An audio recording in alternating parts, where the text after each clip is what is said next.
The carriage accident that should have killed Duke Thomas Greyford instead stole something far more precious than his life. It stole his very identity. When he awakened in his grand estate with no memory of his name, his past, or the faces surrounding his bed, Thomas became a stranger in his own home.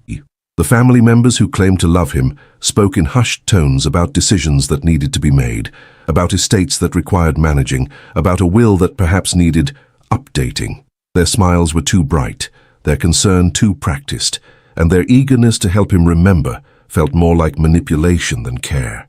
In the fog of his confusion, Thomas began to suspect that the people closest to him were the very ones he should fear most. But then Miss Lucy Carter arrived, a humble lady's companion with honest brown eyes and gentle hands, hired to assist with his recovery. Unlike the relatives who spoke of his wealth and power, Lucy saw only a man struggling to find himself. She had no inheritance to claim, no title to covet, no reason to lie. In her presence, fragments of his true self began to emerge, not the cold, calculating duke his family described, but a man of principle and compassion. As Lucy patiently helped him piece together the truth of who he really was, Thomas realized that losing his memory might have been the greatest gift of his life, for it had stripped away the facades and pretenses, revealing not only the greed of those around him, but also the pure heart of the one woman who asked for nothing but offered everything. Now, with Lucy's help, he would have to decide. Would he reclaim his identity as the duke his family wanted him to be, or would he choose to become the man Lucy believed him capable of being? The battle for his memory would become a battle for his soul, and the humble lady who had helped him remember his past would ultimately help him choose his future. The first thing Thomas noticed when consciousness returned was the silence. Not the peaceful quiet of sleep, but the heavy, expectant silence of people holding their breath. Voices murmured just beyond the edge of his awareness, concerned, urgent whispers that seemed to dance around words they didn't want to speak aloud. "Doctor, surely there must be something more you can do," came a woman's voice, cultured and precise, but carrying an undertone that made Thomas's head throb. "I'm afraid not, Lady Greyford," replied another voice, older and weary. The blow to his head was severe. The fact that he survived at all is miraculous. As for his memory, only time will tell. Memory. The word echoed strangely in Thomas's mind, as though it belonged to someone else. He tried to grasp at something, anything, that might anchor him to himself, but found only emptiness where his past should have been. "Thomas?" The woman's voice was closer now, artificially sweet. "Thomas, can you hear me?" He opened his eyes slowly, squinting against light that seemed too bright. A woman leaned over him, blonde, beautiful, wearing an expression of concern that somehow didn't reach her pale blue eyes. She was a stranger, yet she spoke to him as though they were intimately acquainted. "Who are you?" Thomas asked, his voice rough from disuse. The woman's face crumpled in what appeared to be grief, though Thomas caught something else flickering behind her eyes, something that looked almost like satisfaction. "Oh, my dear brother," she said, reaching for his hand. "I'm Vivian, your sister. Don't you remember me?" Thomas stared at her, searching her face for any spark of recognition. Nothing. She might as well have been a portrait on the wall for all the familiarity she evoked. "I don't remember anything," he admitted, the words feeling like a confession of failure. "The doctor says it's temporary," said another voice, and Thomas turned to see a man approaching the bed. He was perhaps 40, with thinning brown hair and small, calculating eyes. "I'm your cousin, Reginald Greyford. We've been so worried about you." More strangers claiming to be family. Thomas felt a growing sense of unease, though he couldn't say why. These people seemed genuinely concerned for his welfare, yet something about their manner set his teeth on edge. "What happened to me?" Thomas asked. "A carriage accident," Vivian replied quickly. "You were traveling to London on business when your horses spooked. The carriage overturned and you struck your head on a rock. You've been unconscious for nearly a week." Thomas tried to process this information, but it felt like trying to grasp smoke. What kind of business? Reginald and Vivian exchanged a glance that Thomas pretended not to notice. "Estate matters," Reginald said smoothly. "You're the Duke of Greyford, Thomas. You have vast holdings that require constant attention." Duke. The title meant nothing to him, carried no weight of responsibility or recognition. Thomas looked around the room for the first time, taking in the opulent furnishings, the silk wallpaper, the paintings that must have cost more than most people earned in a lifetime. If this was his home, why did it feel so foreign? "I should like to rest," Thomas said, suddenly exhausted by the effort of trying to make sense of his situation. "Of course," Vivian said, her smile bright and cold. "But Thomas, there are some urgent matters that require your attention, papers that need signing, decisions that can't wait." "Surely they can wait until he's recovered," the doctor interjected, and Thomas felt a flash of gratitude toward the older man. "Some things cannot wait," Reginald said firmly. "The estate won't manage itself, and there are creditors who—" "Enough," Thomas said, surprised by the authority in his own voice. "Whatever needs to be done can wait until I understand what's happening to me." After the doctor and his supposed relatives left, Thomas struggled to sit up, his head spinning with the effort. He managed to swing his legs over the side of the bed and stand on shaky legs, making his way to the mirror that hung above the fireplace. The face that looked back at him was a stranger's. Dark hair disheveled from his time in bed, grey eyes that seemed to hold secrets he couldn't access, and a thin scar along his left temple that must have been from the accident. He was perhaps 30, with the bearing of someone accustomed to authority, yet he felt like a child lost in a world too large to comprehend. A soft knock at the door interrupted his brooding. "Come in," he called, expecting to see Vivian or Reginald with more urgent business that couldn't wait. Instead, a young woman entered, carrying a tea tray. She was perhaps 25, with rich brown hair pulled back in a simple style and warm brown eyes that seemed to see everything. Her dress was plain but well made, marking her as neither servant nor lady, but something in between. "Your Grace," she said with a small curtsy. "I'm Miss Lucy Carter. I've been hired to assist with your recovery." Thomas found himself studying her face with the same intensity he had applied to the mirror, searching for any hint of recognition. Unlike with his supposed family, he felt no unease in her presence, only a strange sense of calm. "Assist how?" he asked. "I'm a companion, Your Grace. I help with reading, correspondence, daily activities, whatever you might need while you recover your strength." She set the tea tray on a small table near the window. "Lady Grayford thought you might benefit from having someone neutral to help you navigate this difficult time." Neutral. The word struck Thomas as significant, though he wasn't sure why. "You don't know me," he said. It wasn't a question. "No, Your Grace. I was hired only yesterday." Lucy poured tea with steady hands, and Thomas noticed that she didn't seem nervous in his presence the way the servants did. "I hope that might be helpful, actually. Sometimes a fresh perspective can be valuable." Thomas moved to the chair across from her, accepting the cup of tea gratefully. "Tell me, Miss Carter, what do you know about me?" Lucy considered the question carefully. "Very little, I'm afraid. I know you're the Duke of Grayford, that you've suffered a serious injury, and that you're having difficulty with your memory. Beyond that," she shrugged, "I suppose I'll learn about you as we work together.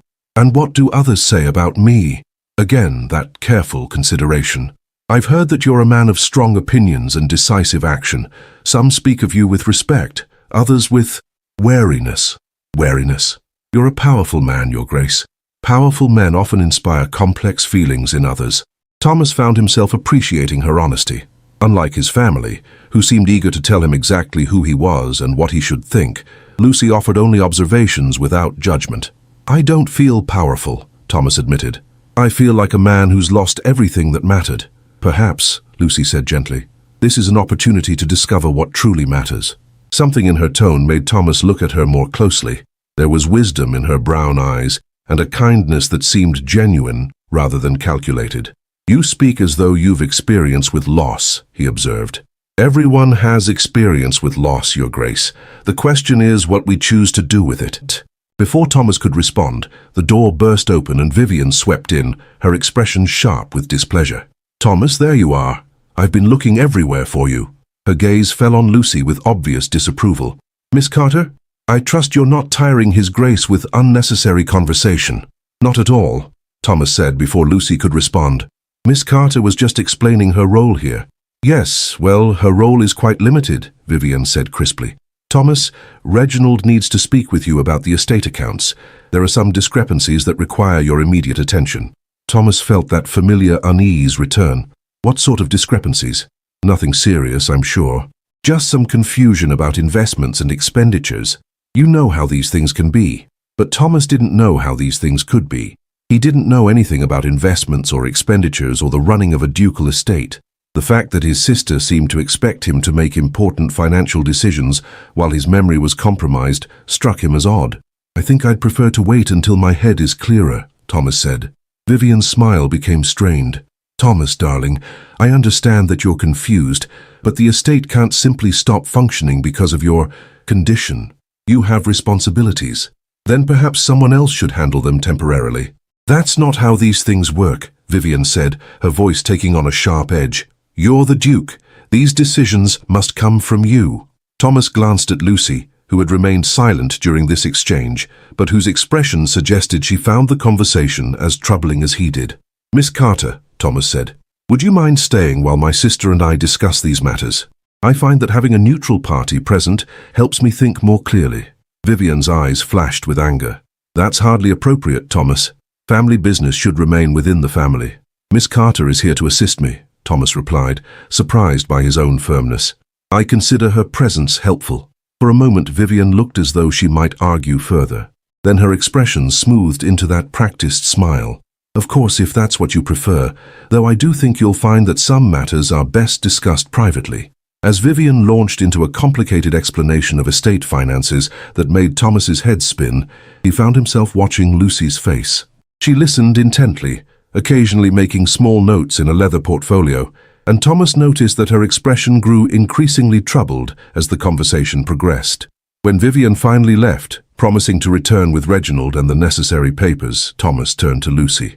What did you think of all that? He asked. Lucy hesitated, clearly weighing her words carefully. I think, Your Grace, that you might benefit from having your own advisor review any documents before you sign them. Someone who works for you alone, rather than for the family estate. It was a diplomatic way of saying that she didn't trust his sister's motives, and Thomas felt a surge of gratitude for her careful honesty. You think they're trying to take advantage of my condition? I think, Lucy said slowly, that you should be very careful about making important decisions while your memory is compromised. And I think you should trust your instincts, even if you can't remember why you have them. Thomas nodded, feeling more clear-headed than he had since awakening. Whatever game his family was playing, he was beginning to suspect that Lucy Carter might be the only person in his life who had no interest in the outcome beyond his own welfare. Miss Carter, he said, I think this recovery is going to be more complicated than anyone anticipated.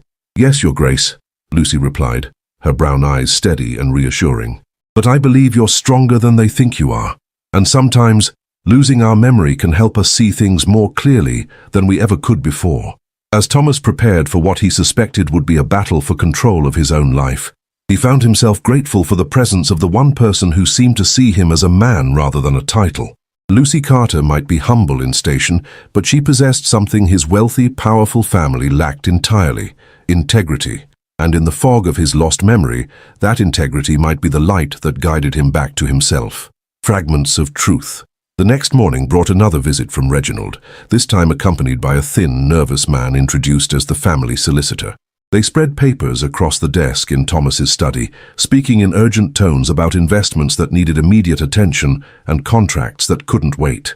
The mining venture in Wales is particularly time-sensitive, Reginald explained, his finger tracing lines of text that meant nothing to Thomas. If we don't act quickly, we'll lose the opportunity entirely.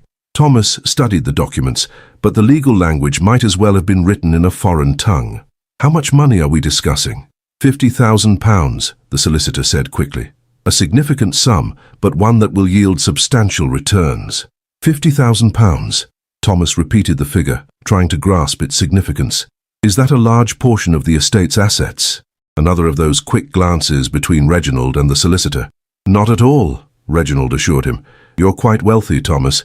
This is merely a prudent investment. Something about their eagerness bothered Thomas, but he couldn't put his finger on what. I'd like Miss Carter to review these documents as well. Miss Carter.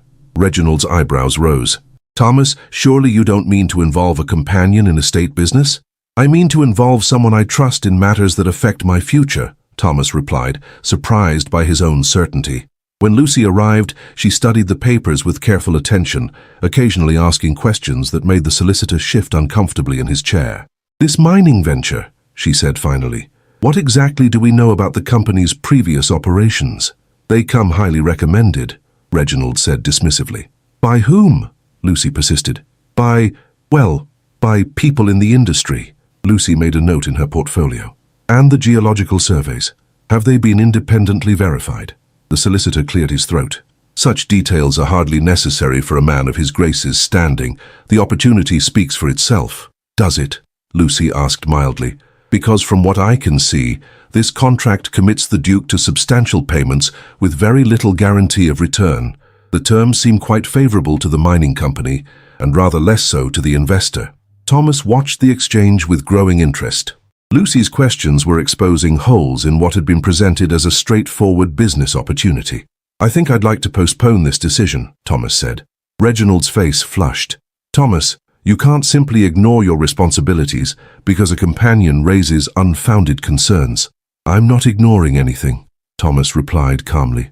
I'm being prudent. Surely that's a quality you'd want in someone managing a large estate? After the men left, clearly frustrated by the delay, Thomas turned to Lucy with genuine curiosity. How did you know to ask those questions? Lucy smiled, the first truly relaxed expression he'd seen from her. My father was a country solicitor, Your Grace. I grew up listening to him review contracts and investments. He always said that when someone rushes you to sign papers, it's usually because they don't want you to read them carefully. Your father sounds like a wise man. He was.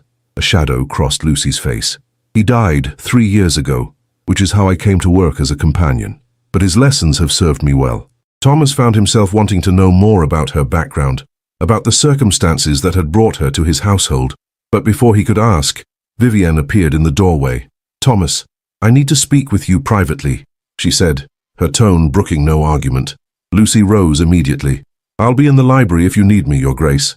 Once they were alone, Vivienne's facade of sisterly concern dropped entirely. What exactly do you think you're doing? She demanded. I'm sorry? This ridiculous reliance on a hired companion. Thomas, you're making important decisions based on the opinions of someone who has no understanding of our family's situation. Thomas studied his sister's face, noting the anger she was trying to control. What is our family's situation, Vivienne? We're facing some temporary financial difficulties, she said reluctantly. Nothing serious, but it requires careful management. The mining investment would help stabilize our position. Our position or yours? Vivienne's eyes flashed. What's that supposed to mean? I'm wondering why you and Reginald are so eager for me to make financial commitments while my memory is impaired. It seems convenient. Convenient? Vivienne's voice rose. Thomas, I'm your sister. I'm trying to protect your interests. Are you? Because from where I sit, it looks like you're trying to rush me into decisions that benefit you. Vivienne stared at him for a long moment, and Thomas saw something calculating in her expression. You're not yourself, she said finally. The accident has changed you. The Thomas I know would never question family loyalty like this. Perhaps the Thomas you know wasn't thinking clearly. Or perhaps, Vivienne said coldly, you're allowing a scheming companion to poison your mind against your own family. After Vivienne left, Thomas sat alone in his study, trying to make sense of the conflicting emotions swirling through him. His sister's words had been meant to make him doubt Lucy's motives, but they'd had the opposite effect. Lucy had asked thoughtful questions and raised legitimate concerns. Vivienne had responded with anger and accusations. A soft knock interrupted his thoughts. Come in. Lucy entered, carrying a tea tray and wearing an expression of careful neutrality. I thought you might need some refreshment after your conversation. You heard? Lady Grayford has a rather carrying voice when she's upset. Thomas accepted the tea gratefully. She thinks you're manipulating me. And what do you think? Thomas considered the question seriously. I think you're the only person who's asked me what I want, instead of telling me what I should do. Lucy settled into the chair across from him. What do you want, Your Grace? I want to understand who I really am, Thomas said without hesitation. Not who my family says I am, or who they want me to be, but who I actually am. That's a worthy goal, Lucy said softly. How do you think we might achieve it? By learning about my life before the accident, but not from Vivienne or Reginald. They have too much invested in their version of events. I need to speak with people who have no reason to lie to me. Lucy nodded thoughtfully. The servants might be a good place to start. They see everything but have little power to influence your decisions. Would you help me with that? Of course, Your Grace. Though I should warn you, you might not like everything you discover. Thomas met her steady gaze. I'd rather know an uncomfortable truth than live with a comfortable lie. That afternoon, Lucy arranged for Thomas to speak with several long-serving members of his household staff. The conversations were illuminating, though not always in ways he'd expected. From his butler, He learned that he'd been a fair but demanding employer, quick to anger but also quick to forgive. From his housekeeper, he discovered that he'd been generous with his tenants during difficult times, often forgiving rents when crops failed. But it was his valet, a man named Peters who'd served him for over a decade, who provided the most revealing insights. "Begging your pardon, Your Grace, but you've seemed different since the accident," Peters said carefully. "Different how?" "Calmer, if I may say so. Before you were always rushing about, always angry about something. You had a terrible temper, particularly when it came to your family." "My family?" Peters glanced around nervously. "Perhaps I shouldn't say, Your Grace. Please, I need to understand. You and Lady Grayford argued frequently, sir, and Master Reginald, well, you'd forbidden him from the estate more than once. Said he was bleeding you dry with his schemes and investments." Thomas felt a chill of recognition, though he couldn't say why. "What kind of schemes?" "I couldn't say for certain, Your Grace, but there were always papers to sign, always urgent business that couldn't wait. You used to say that Reginald could find a way to lose money in a gold mine." After Peters left, Thomas sat in stunned silence. The picture emerging of his pre-accident self was troubling. A man at odds with his family, suspicious of their motives, quick to anger. Yet his family was now presenting themselves as his closest allies and advisors. "You look troubled," Lucy observed, entering the study with her usual quiet grace. "I'm beginning to think my accident was very convenient for certain people." Lucy sat down across from him. "What will you do with this information?" "I'm not sure yet, but I'm starting to understand why you suggested I be careful about signing papers." "Your Grace," Lucy said hesitantly, "there's something else you should know. I've been asking discreet questions around the estate, and there are rumors—" "What kind of rumors?" "About your family's financial situation. Some of the servants have heard arguments between Lady Grayford and Master Reginald about debts and creditors. There's talk that they've been living beyond their means, expecting you to cover their expenses." Thomas felt pieces of a puzzle clicking into place. "So they need me to sign papers and make investments, but they need me compliant and trusting. It would appear so. And my memory loss makes me the perfect mark. Confused enough to be manipulated, but legally competent enough for my signature to be valid." Lucy nodded gravely. "I'm afraid that seems to be the case." Thomas stood and began pacing, energy flowing through him as understanding dawned. "Then we need to be very careful about how we proceed.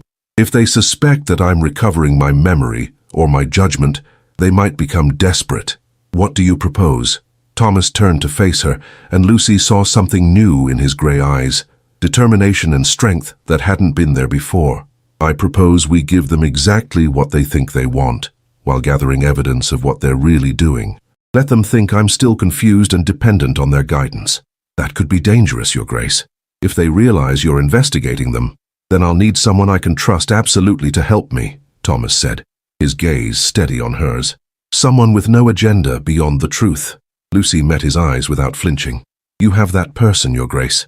As Thomas looked at the woman who'd entered his life as a hired companion and become his only ally, he felt something stirring in his chest. Gratitude, certainly, but something deeper as well. Lucy Carter had helped him begin to remember who he truly was, and in doing so, she'd become more important to him than all the wealth and titles his family was so eager to control.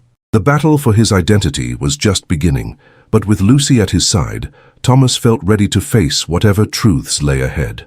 The deception unveiled over the following weeks. Thomas played the role of the confused, compliant Duke, while Lucy helped him gather evidence of his family's deception. They worked carefully, never meeting openly for too long, communicating through subtle glances and coded conversations that wouldn't arouse suspicion. Lucy proved invaluable in this covert investigation. Her position as a companion allowed her to move freely through the house, and her gentle manner encouraged servants to confide in her. Piece by piece, they assembled a picture of systematic financial manipulation that had been going on for months before Thomas's accident. "Look at this," Lucy said one evening, spreading papers across the desk in Thomas's private study. They'd taken to meeting there after the household had retired, the only time they could speak freely. "These are copies of investment documents from the past year. Notice anything unusual?" Thomas studied the papers, his understanding of financial matters improving daily as Lucy patiently explained various terms and concepts. "The signatures," he said suddenly. "They don't all look the same." "Exactly. Some of these were clearly signed by you. The handwriting matches samples from before your accident." But others, Lucy pointed to several documents. These signatures are similar, but not identical. I believe someone has been forging your name. Thomas felt a cold anger building in his chest. Reginald, most likely. And look at the dates. Several of these were supposedly signed while you were unconscious after the accident. They've been stealing from me. It appears so, and not just through forged signatures. Look at this ledger I found in Master Reginald's room. Lucy produced another document. It shows payments made to various creditors, all supposedly on your behalf. But when I checked with your legitimate accounts, these payments were never recorded. Thomas studied the evidence, his mind working more clearly than it had since the accident. They've been using my name and credit to pay their own debts, while making it appear that the estate is in financial difficulty, which would justify the urgent need for new investments and asset sales, Lucy added. Investments that would likely benefit them more than you. How much have they stolen? Lucy's expression was grim. Based on what I've been able to document, at least £200,000 over the past 18 months. Possibly more. The sum was staggering. Thomas felt a mixture of rage and betrayal that made his hands shake. My own family. I'm sorry, Your Grace. I know this must be painful. Thomas looked at Lucy, noting the genuine sympathy in her brown eyes. Over the weeks of their investigation, he'd come to rely on her not just for her intelligence and discretion, but for her steady presence and unwavering honesty. She'd become his anchor in a world where everything else seemed built on lies. What would you advise? He asked. We need more evidence before we act, and we need to be prepared for them to deny everything. They'll claim the documents are forgeries, that you're confused because of your injury. Then we need witnesses, people who can testify to what they've seen and heard. Lucy nodded. I've been cultivating relationships with several servants who've been troubled by what they've observed. Peters, your valet, has kept careful records of conversations he's overheard, and Mrs. Whitmore, the housekeeper, has noticed discrepancies in household accounts. Good. What about legal counsel? I assume the family solicitor is compromised. Almost certainly, but I've made discreet inquiries about independent legal representation. There's a firm in London with an excellent reputation for handling complex estate matters. Thomas marveled at Lucy's thoroughness. You've thought of everything. I've tried to anticipate what you might need, Lucy said simply. This situation is complicated, and you'll need every advantage. Before Thomas could respond, they heard footsteps in the corridor outside. Lucy quickly gathered the papers while Thomas moved to the window, adopting the pose of a man lost in thought. Vivian entered without knocking, her expression sharp with suspicion. Thomas, what are you doing up so late? I couldn't sleep, Thomas replied, not turning from the window. My head still aches sometimes. Perhaps you should ask Dr. Morrison for a stronger sleeping draught. Vivian's gaze fell on Lucy, who was arranging books on a shelf with studied casualness. Miss Carter, surely your duties don't extend to such late hours. His Grace requested some reading material, Lucy replied calmly. I was just organizing his books. How dedicated of you. Vivian's tone suggested she found such dedication suspicious. Thomas, Reginald and I need to discuss the Welsh mining investment tomorrow. The opportunity won't wait much longer. Of course, Thomas said, still not turning around, though I'm still not entirely clear on the details. That's why you have family to advise you, Vivian said, her voice taking on that artificially sweet tone Thomas had learned to distrust. We only want what's best for you. After Vivian left, Thomas and Lucy remained silent for several minutes, ensuring she was truly gone. She's becoming suspicious, Lucy observed quietly. Yes, which means we need to act soon. Thomas turned from the window, his expression resolute. Tomorrow, I want you to send word to that London law firm. It's time to bring in professional help. Are you certain? Once we take that step, there's no going back. Your family will know you're actively working against them. Thomas considered this. They've been working against me for months, possibly years. I think it's time I returned the favor. The next morning brought the confrontation Thomas had been dreading. Reginald arrived early, accompanied by the nervous solicitor and carrying a portfolio of documents that required immediate attention. The mining investment, Thomas, Reginald said without preamble. We've delayed as long as possible, but the opportunity expires today. You must sign these papers. Thomas studied the documents, noting that they were even more complex than the previous versions. These terms seemed different from what we discussed before. Minor adjustments, the solicitor said quickly. Standard modifications to protect your interests. Protect my interests, or someone else's? Thomas asked mildly. Reginald's face flushed. What's that supposed to mean? I'm wondering why every investment you bring me seems to require immediate action. It's almost as though you don't want me to have time to think about them. Thomas, you're being paranoid, Vivian said, entering the study with her usual dramatic timing.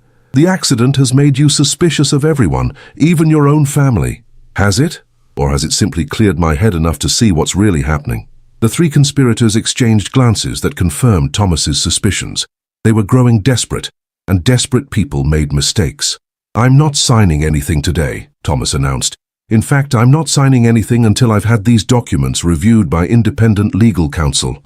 Independent counsel, Reginald sputtered. Thomas, that's completely unnecessary. We have a perfectly competent solicitor right here, who seems remarkably eager to rush me into decisions without proper review. Thomas stood, using his full height to intimidate. I'm beginning to wonder whose interests he really serves. The solicitor went pale. Your Grace, I assure you, you assure me of nothing. Thomas cut him off. In fact, I'm beginning to question a great many things about my recent business dealings. Vivian stepped forward, her mask of concern slipping to reveal something harder underneath. Thomas, you're not thinking clearly. The accident has affected your judgment. On the contrary, I think I'm seeing more clearly than I have in years. This is ridiculous, Reginald snapped, his composure finally cracking. Thomas, you have obligations. Yes, I do. And my primary obligation is to protect the estate from those who would exploit it for their own gain. The silence that followed was heavy with tension. Thomas could see his family realizing that their careful manipulation was unraveling. I think, Thomas said quietly, it's time we had an honest conversation about what's been happening to my finances over the past year. Reginald's face went white. I don't know what you're implying. I'm not implying anything. I'm stating facts. Facts about forged signatures, unauthorized payments, and investments that seem designed to benefit everyone except me. Vivian and Reginald exchanged a look of pure panic. Their carefully constructed deception was collapsing, and they knew it. You can't prove any of that, Vivian said, but her voice lacked conviction. Can't I? Thomas smiled coldly. We'll see about that. As his family members fled the study in confusion and growing fear, Thomas felt a surge of satisfaction. The battle was far from over, but he'd fired the first shot. Now they would have to decide whether to confess their crimes or double down on their deception. Either way, Thomas was ready for them. And with Lucy's help, he would reclaim not just his memory and his fortune, but his very identity. The humble companion who'd been hired to assist with his recovery had become the key to his salvation. And perhaps, Thomas thought as he watched Lucy enter the study with a satisfied smile, she might become something even more precious than that. The counterstrike. The response to Thomas's confrontation came swiftly and was more vicious than he'd anticipated. Within hours of his refusal to sign the mining documents, Dr. Morrison arrived at Grayford Manor with a grim expression and a leather bag full of medical instruments. I've received some disturbing reports about your condition, Your Grace, the doctor said, settling into a chair across from Thomas in the study. Your family is concerned that your injury may have caused more damage than we initially realized. Thomas felt a chill of apprehension. What sort of damage? Mental instability, paranoid delusions, an inability to make rational decisions. Dr. Morrison's tone was clinical, but Thomas caught something else in his manner, the nervousness of a man who'd been paid to reach a particular conclusion, and who reported these symptoms. Lady Grayford and Master Reginald have both observed concerning changes in your behavior. They're worried that you may not be competent to manage your affairs. The trap was elegant in its simplicity. If Thomas appeared too confused and compliant, his family could manipulate him into signing away his fortune. But if he showed too much clarity and resistance, they could have him declared mentally incompetent and take control of his estate through legal guardianship.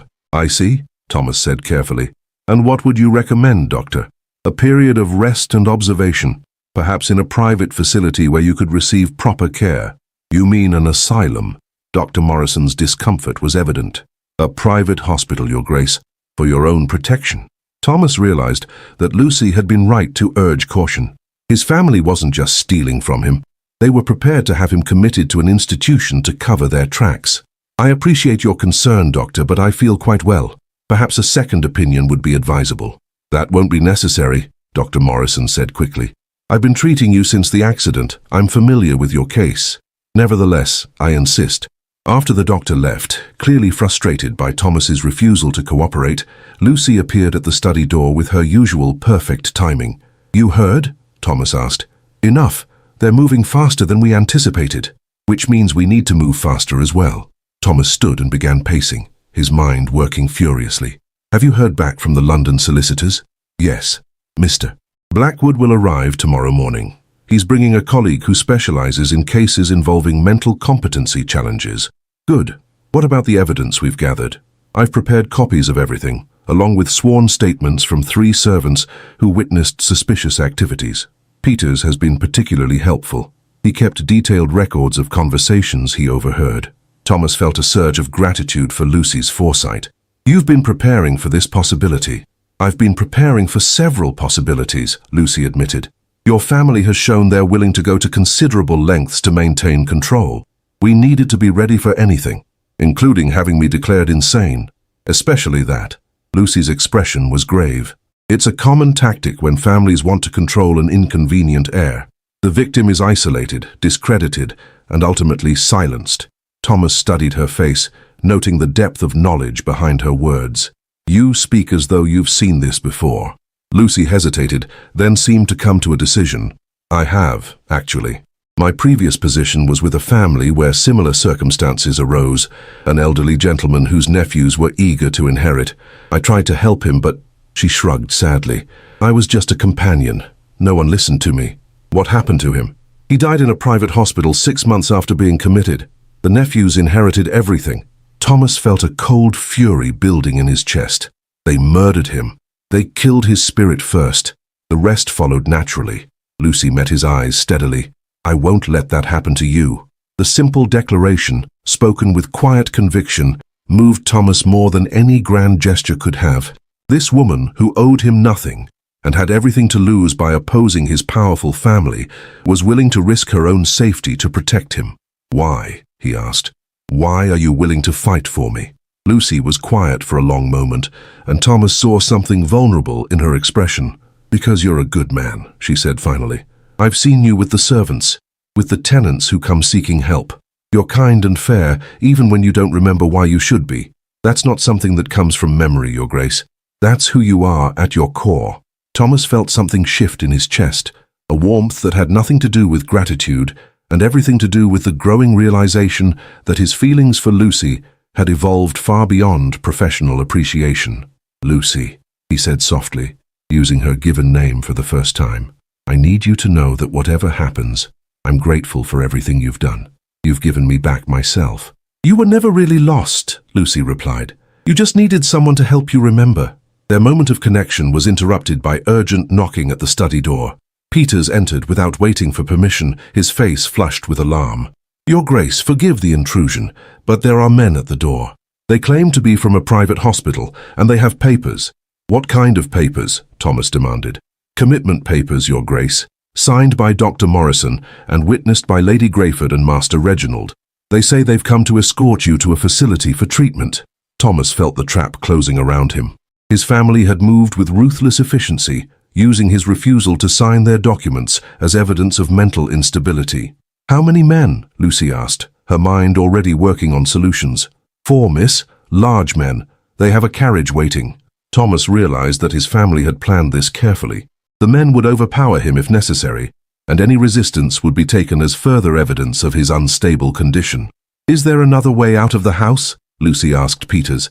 "The servants' stairs lead to the kitchen garden, miss. From there, you could reach the stables without being seen." "Good." Lucy turned to Thomas with calm efficiency. "We need to leave immediately. Once you're in that carriage, it will be nearly impossible to prove your competency." Thomas nodded, understanding that their careful investigation had become a desperate flight. "What about the evidence we've gathered?" "I have copies hidden in my room. I'll retrieve them and meet you at the stables." As they prepared to flee his own home, Thomas felt a mixture of anger and determination. His family had overplayed their hand, moving too quickly in their greed and desperation. But their aggressive tactics had also revealed the true extent of their deception. "Peters," Thomas said, "I want you to know that you'll be rewarded for your loyalty. When this is over, I won't forget who stood by me." "Thank you, Your Grace, but if I may say so, you'd better hurry. I can hear them arguing with Lady Grayford about where to find you." Thomas and Lucy made their way through the servants' passages, moving quickly but quietly toward the back of the house. As they reached the kitchen garden, Thomas could hear raised voices from the front hall, Vivian directing the hospital men in their search. "This way," Lucy whispered, leading him toward the stables where a groom was preparing horses for their escape. As they mounted their horses and rode away from Grayford Manor, Thomas looked back at the house that had been his prison and felt a sense of liberation despite the danger they faced. He was finally free to fight back against those who had betrayed him, and he wasn't fighting alone. Lucy rode beside him, her face set with determination, ready to face whatever challenges lay ahead. She had helped him remember who he truly was, and now she would help him reclaim his life. The battle for his identity had become a battle for his freedom, and Thomas was ready to fight with everything he had. His family had made one crucial mistake. They had underestimated both his strength and the loyalty of the humble companion who had become his greatest ally. The reckoning. The London law offices of Blackwood and Associates occupied an imposing building in Lincoln's Inn, its dark wood paneling and leather-bound law books speaking of tradition and respectability. Thomas sat across from Mr.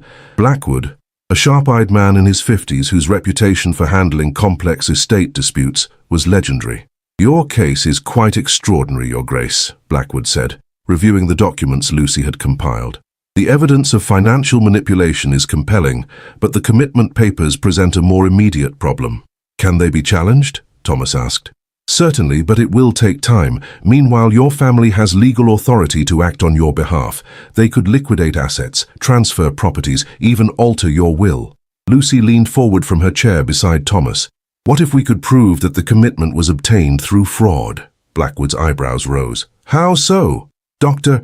Morrison was paid to declare His Grace incompetent," Lucy explained. "We have evidence of payments made to him by Master Reginald, disguised as medical fees but far exceeding any reasonable charges for treatment." "Interesting. Do you have documentation?" Lucy produced a ledger from her portfolio. "Master Reginald kept detailed records of his expenses. He never expected anyone to examine them closely." Blackwood studied the entries, his expression growing more interested. "This could indeed constitute fraud. If we can prove the doctor was bribed to provide false testimony about His Grace's mental state, the commitment papers would be invalid," Thomas finished. "Exactly. But we'll need more than financial records. We need witnesses who can testify to your actual mental state." "I can provide those," Lucy said confidently. "Several servants have observed His Grace's behavior since the accident. They can attest that he's been rational, coherent, and increasingly aware of his family's deception." Thomas watched Lucy present their case with professional competence, marveling at her transformation from humble companion to fierce advocate. She had become indispensable to him, not just as an ally, but as a partner in every sense of the word. "There's another matter we should discuss," Blackwood said, his tone becoming more serious. "Your family will likely claim that Miss Carter has been manipulating you, using your vulnerable state to turn you against them. They'll paint her as a fortune hunter who's taken advantage of your condition." Thomas felt a flash of anger. "That's absurd. Lucy has asked for nothing beyond her wages as a companion. Nevertheless, it's a predictable line of attack. We should be prepared for it." Lucy's face had gone pale. "Perhaps I should withdraw from the case. I don't want to give them ammunition to use against His Grace." "Absolutely not," Thomas said firmly. "You're the only person who's been honest with me from the beginning. I won't abandon you to protect myself from their lies." Blackwood observed this exchange with interest. "Your Grace, might I ask about the nature of your relationship with Miss Carter?" Thomas met the lawyer's gaze steadily. "Miss Carter has been my companion, my advisor, and my friend. She's helped me discover the truth about my situation and my family. Beyond that, my feelings for her are my own business. I ask only because personal relationships can complicate legal proceedings. If your family can claim that Miss Carter has undue influence over you, then we'll prove them wrong," Thomas said. "Just as we'll prove that I'm perfectly capable of making my own decisions." Over the following days, Blackwood's team worked tirelessly to build their case. They interviewed servants from Grayford Manor, examined financial records, and gathered evidence of the systematic fraud that had been perpetrated against Thomas. Meanwhile, Thomas and Lucy stayed in a discreet hotel, planning their strategy and preparing for the legal battle ahead. It was during these quiet evenings that Thomas finally found the courage to address the feelings that had been growing between them. "Lucy," he said one evening, as they reviewed documents in the hotel's sitting room, "when this is over, I want you to know that you'll always have a place in my household. Not as a companion, but as whatever you choose to be." Lucy looked up from the papers she'd been studying, her brown eyes reflecting the lamplight. "What are you saying, Your Grace?" "I'm saying that somewhere in the process of helping me remember who I am, you've become the most important person in my life." Thomas set aside his own documents and moved to sit beside her. "I'm saying that I love you, Lucy Carter, and I hope you might consider staying with me permanently." Lucy's breath caught. "Thomas, you can't mean that. I'm a companion, a woman of no fortune or family. You're a duke. I'm a man who nearly lost everything because he forgot what truly mattered," Thomas replied, taking her hands in his. "You've shown me that titles and wealth mean nothing without someone to share them with, someone who sees past the surface to the person underneath. Your family will never accept it. Society will be scandalized. Let them be scandalized.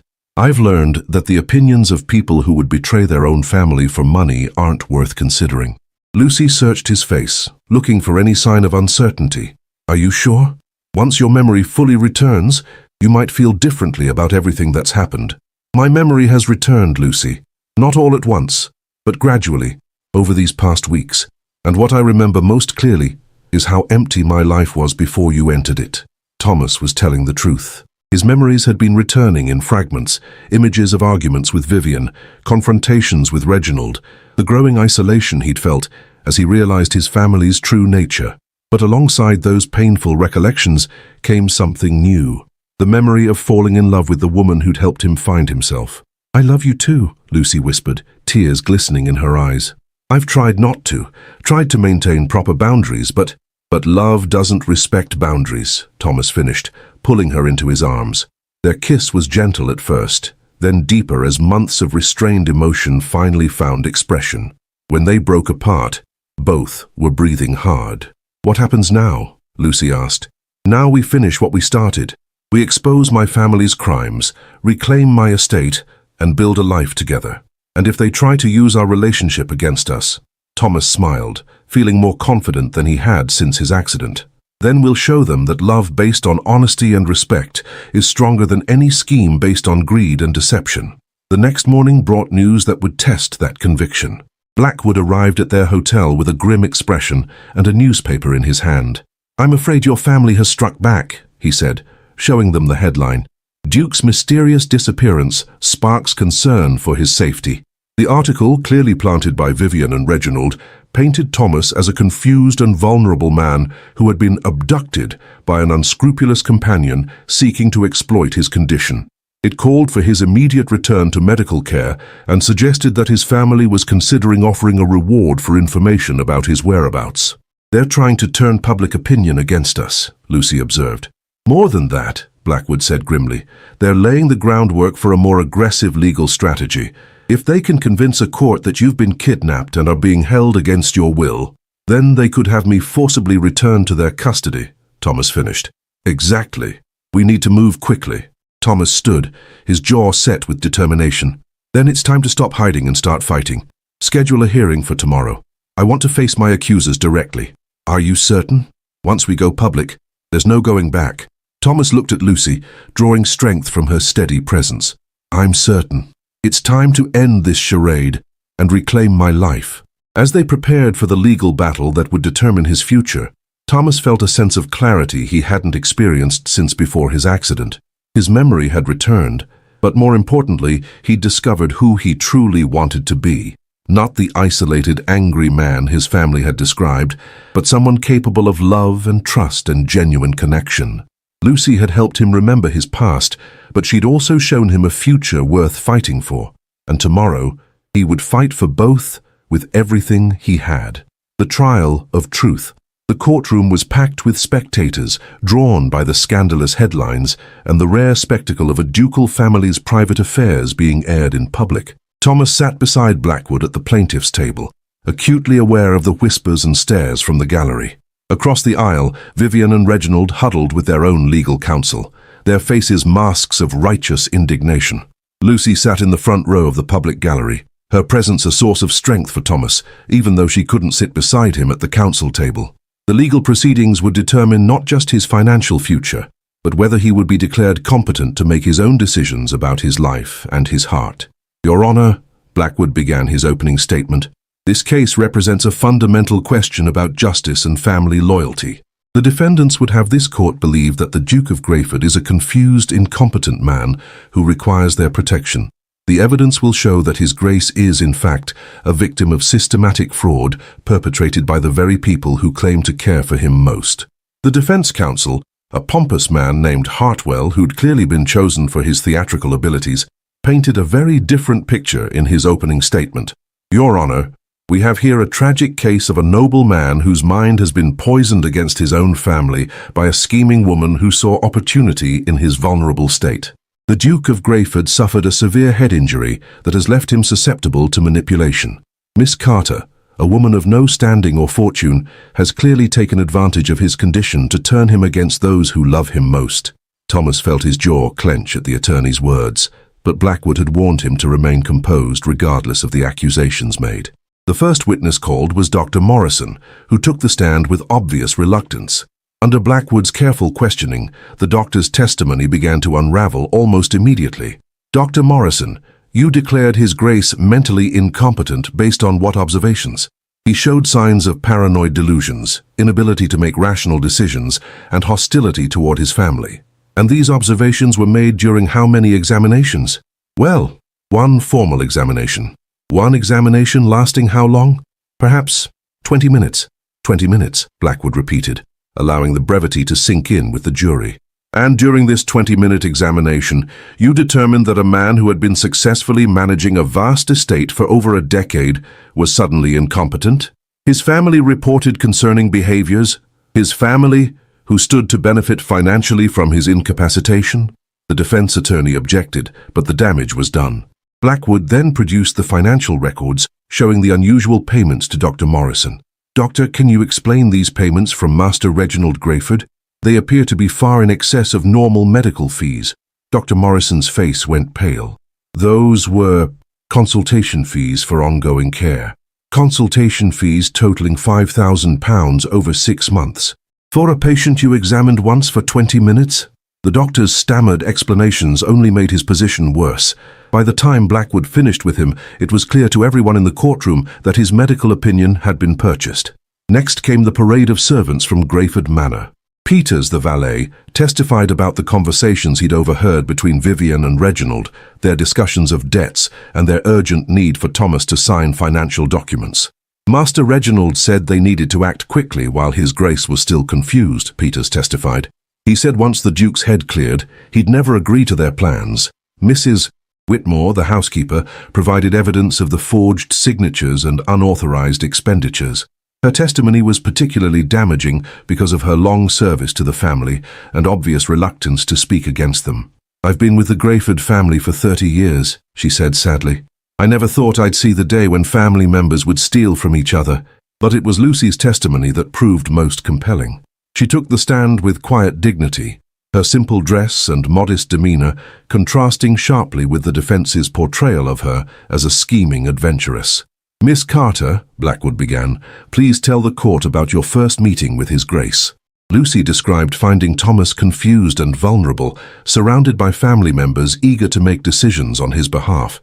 She spoke of his gradual recovery, his growing awareness of the inconsistencies in his family's stories, and his determination to understand the truth about his situation.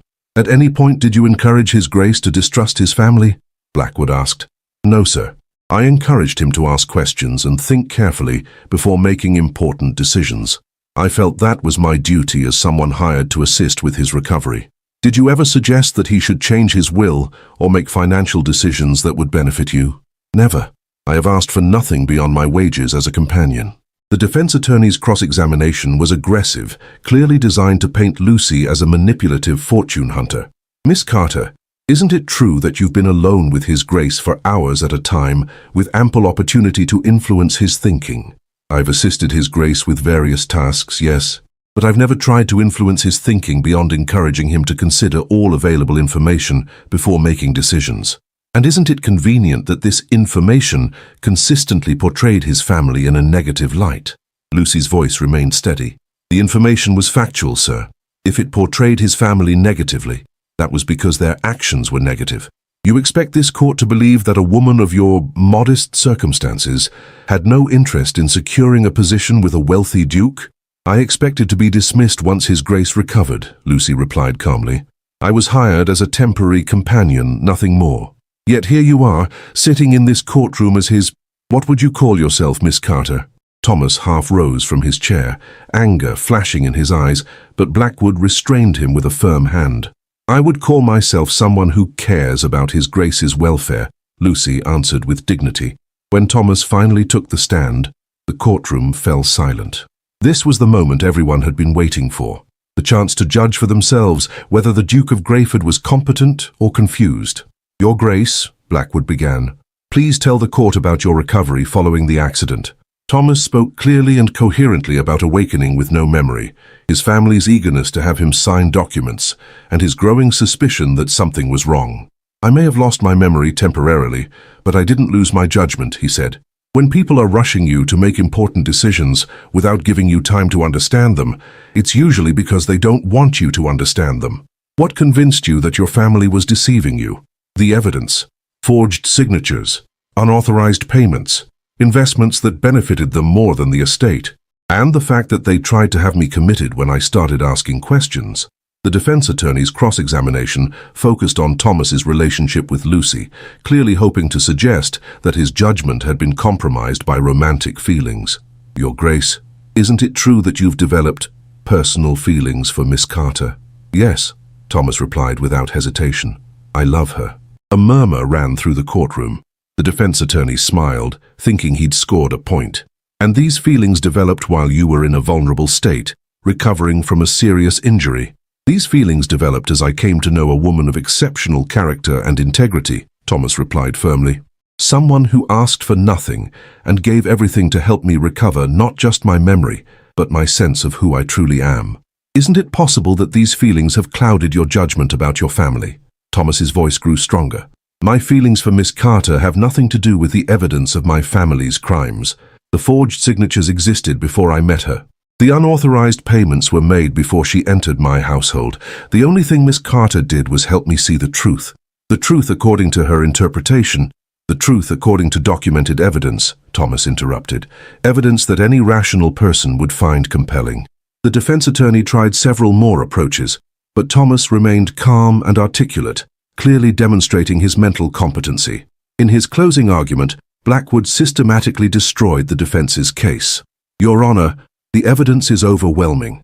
The defendants systematically defrauded the Duke of Greyford, forged his signature, and when he began to recover and question their actions, they attempted to have him committed to an asylum.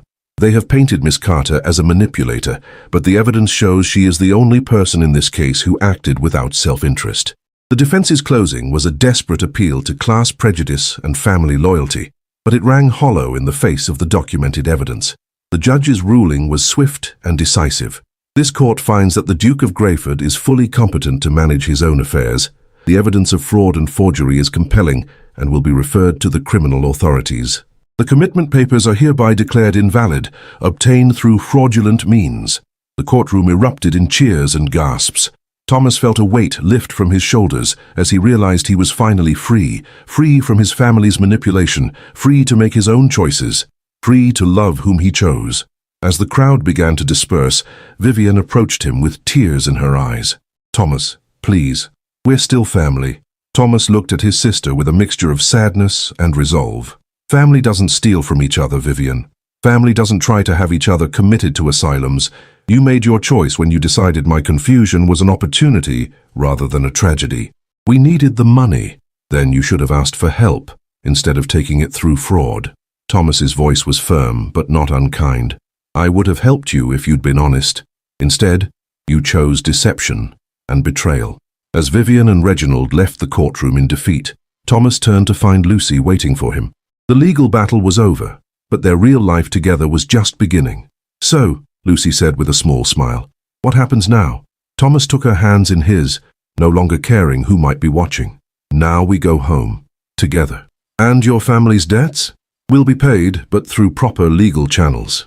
They'll face consequences for their crimes, but I won't let them destroy themselves completely. Thomas paused. Despite everything, they are still family. Lucy's smile widened. That's the man I fell in love with. Someone who can be strong without being cruel, who can seek justice without losing compassion." As they left the courtroom hand in hand, Thomas reflected on the strange journey that had brought them to this moment. He had lost his memory and nearly lost his fortune, but in the process, he had found something far more valuable: a love based on truth and trust rather than obligation and expectation. The humble companion who had been hired to help him recover had instead helped him discover who he truly wanted to be. And now, with his memory restored and his future secure, Thomas was ready to build a life worthy of the woman who had saved him from more than just his family's deception. She had saved him from a life without love, without trust, without the possibility of genuine connection. And for that gift, he would spend the rest of his life showing her that sometimes the greatest treasures come disguised as the simplest blessings.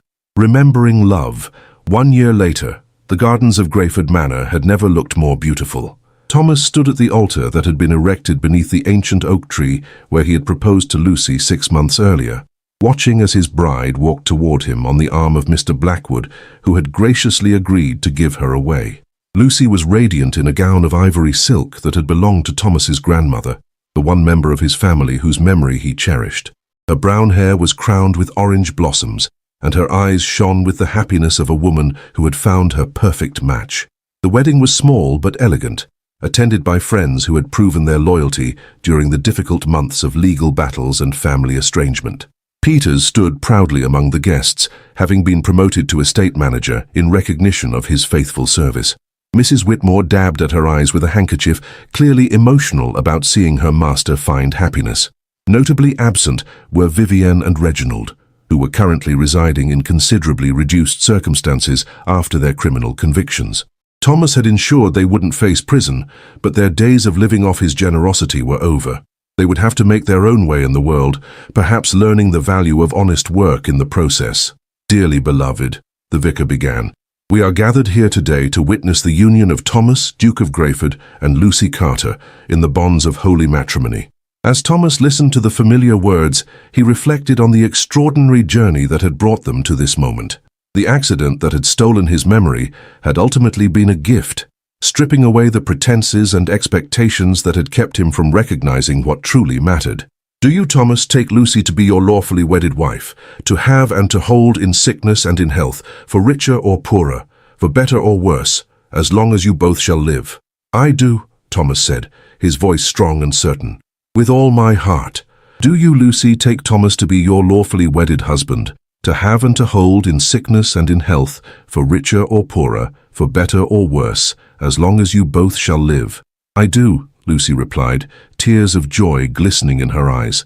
As they exchanged rings, simple bands of gold that symbolized their commitment to honesty and simplicity, Thomas thought about the life they would build together. Lucy had already proven herself an invaluable partner in managing the estate, her intelligence and compassion making her beloved by tenants and staff alike. More than that, she had helped him become the man he was meant to be, not the cold, isolated duke his family had described, but someone capable of love and trust and genuine connection with others. "By the power vested in me, I now pronounce you husband and wife. You may kiss the bride." Thomas cupped Lucy's face in his hands, marveling at the love he saw reflected in her brown eyes. Their kiss was tender and full of promise, sealing not just their marriage, but their partnership in all things. As the guests cheered and rose petals fell around them like blessings, Thomas whispered in Lucy's ear, "Thank you for helping me remember who I truly am. Thank you for becoming the man I always knew you could be," Lucy whispered back.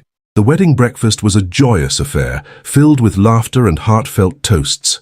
Mr. Blackwood spoke eloquently about the triumph of truth over deception, while Peters offered a touching tribute to the couple's courage in facing adversity together. But it was Lucy's words during her own toast that moved Thomas most deeply. "A year ago, I came to Grayford Manor as a companion hired to help a man recover from an accident," she said, her voice carrying clearly across the assembled guests. "What I found was a man who had lost his memory, but not his heart, who had forgotten his past, but not his principles. Thomas taught me that sometimes we have to lose everything we think we know about ourselves to discover who we really are." She turned to face her new husband, her eyes shining with love. "You didn't need to remember your past to choose your future. You chose love over obligation, truth over convenience, and hope over fear. You chose to trust a humble companion with no fortune or family, and in doing so, you gave me the greatest gift imaginable, a love based on who we truly are, rather than who the world expects us to be. As the celebration continued into the evening, Thomas and Lucy stole away to the library where their love had first begun to bloom. The room had been transformed since Lucy's arrival, no longer a neglected repository of dusty volumes, but a warm, welcoming space where they spent many happy hours reading together and planning their future. "Any regrets?" Thomas asked as they stood together before the window overlooking the gardens. "Only one," Lucy replied, her eyes twinkling with mischief. "I regret that it took a carriage accident for us to find each other." Thomas laughed, pulling her closer. "Perhaps it was fate. Perhaps I needed to lose my memory to see clearly. Or perhaps," Lucy said softly, "love has a way of finding us when we need it most, even in the most unlikely circumstances." As they stood together in the library where their story had truly begun, Thomas reflected on the lessons he had learned. Memory was precious, but it could also be a prison, trapping us in old patterns and preventing us from growing. Sometimes the greatest gift was the chance to start fresh, to choose who we wanted to be, rather than being bound by who we had been. His family had seen his confusion as an opportunity to exploit him, but Lucy had seen it as a chance to help him become his best self. She had helped him remember not just his past, but his capacity for love, trust, and genuine connection with another person. "I love you, Lucy Grayford," Thomas said, savoring the sound of her new name. "And I love you, Thomas Grayford," Lucy replied. "My husband, my partner, my dearest friend."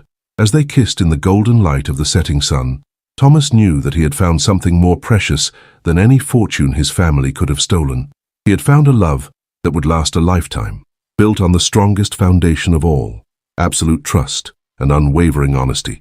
The Duke who had lost his memory had gained something far more valuable, a future filled with love, purpose, and the joy of sharing his life with someone who saw him not as a title or a fortune, but as a man worthy of love, exactly as he was. Their story had begun with deception and betrayal, but it had become a testament to the transformative power of truth and the courage to trust one's heart. Thomas had learned that sometimes the most humble gifts, like the love of a simple companion, are actually the most precious treasures of all. And in the library, where Lucy had first helped him organize dusty books and forgotten memories, they began to write the first chapter of their new life together, a story that would be filled with all the love, laughter, and happiness that two honest hearts could create when they chose to trust in each other completely. Their love story became a beacon of hope for all who heard it, proof that true love can bloom in the darkest circumstances, that honesty will always triumph over deception, and that sometimes losing everything we think we know about ourselves is the first step toward discovering who we're truly meant to be. The Duke and Duchess of Grayford lived happily ever after, their marriage a testament to the power of love to heal old wounds and create new possibilities.